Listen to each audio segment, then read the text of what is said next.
Assalamualaikum dan selamat pagi murid-murid. Okey, cikgu harap murid-murid semua dalam keadaan sihat lah ya.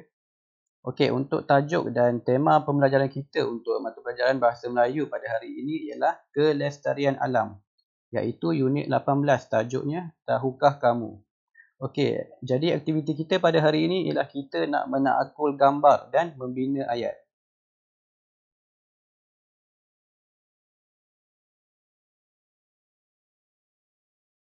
Okay, pada akhir pembelajaran murid hari ini, cikgu harap murid-murid semua dapat menakul gambar untuk mendapatkan perkataan dan membina ayat daripada perkataan tersebut.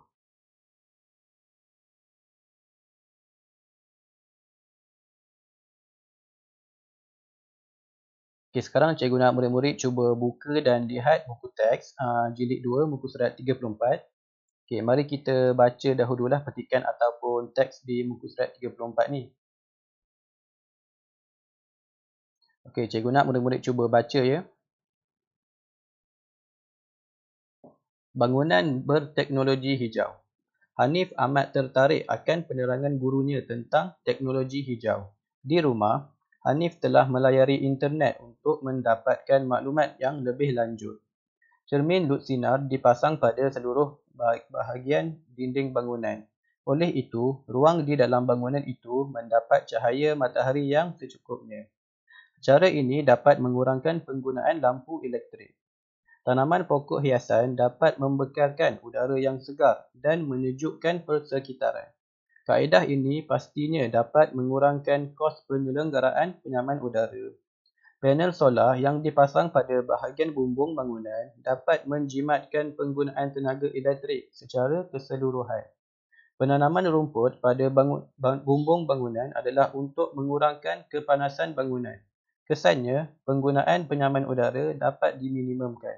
Dengan cara ini, pembebasan gas berbahaya dapat dikurangkan.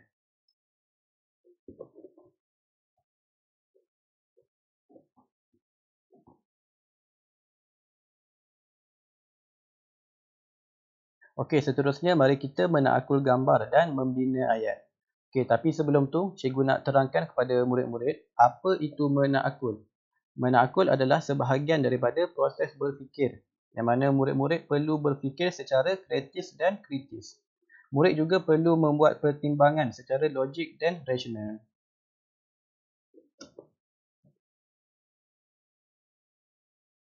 Okey, baiklah murid-murid, cuba perhatikan gambar dan petikan ni. Okey, perkataan yang kita akan menakul pada hari ini ialah yang pertama, cahaya. Yang kedua, mengurangkan. Yang ketiga, penyaman udara. Yang keempat, menjimatkan. Dan yang kelima, diminimumkan.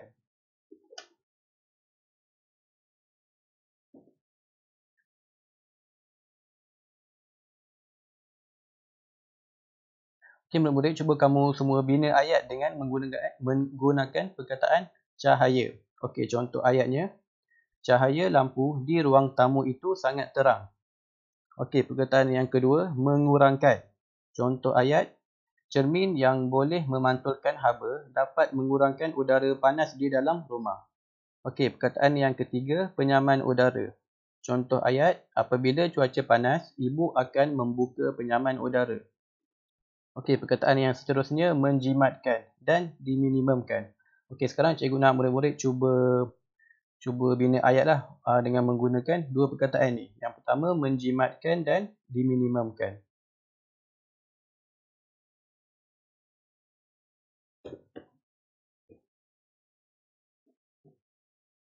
Okey, baiklah, untuk latihannya, murid-murid cuba lihat modul yang cikgu berikan, iaitu pada muka surat 4. Okey, cikgu nak murid-murid cuba lihat dan menakul gambar tersebut. Okey, dan murid-murid cuba baca dan kenal pasti perkataan yang diberikan. Kemudian murid-murid cuba bina ayat berdasarkan gambar tersebut. Okey, pastikan struktur ayat yang dibina itu adalah betul ya. Okey, begitu juga dengan penggunaan ejaannya, penggunaan katanya dan penggunaan imbuhannya. Pastikan betul. Okey, itu saja untuk kelas hari ini. Terima kasih kepada semua murid yang sudi menonton. Assalamualaikum.